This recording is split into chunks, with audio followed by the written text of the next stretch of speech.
Hi techies, welcome back to my YouTube channel. In this video, I'm going to show you attach IAM policy to IAM user.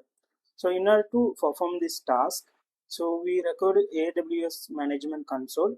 So already I have a free tier account. I'm just going to log in order to perform this task. So I'm just going with the Chrome browser. Already I have access. I'm signing in.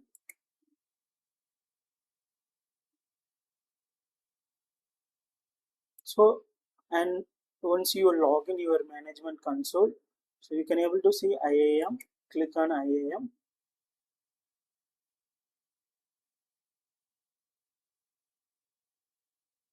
and you need to find out the IAM user.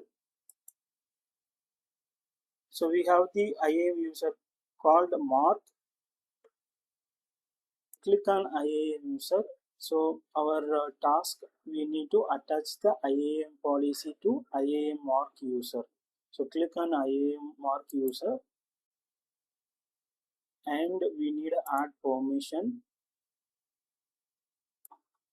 Once you select it, you can able to see the permission details. Now after that, you just come to policy, and you need to search the policy name here. So our policy name is IAM policy Mark. You select that and go to action, attach, then select our IAM user Mark. So attach the policy. So this is what we need to attach the policy IAM user. So I hope you like this video. If you like this video, you like and share and subscribe. Thanks for watching.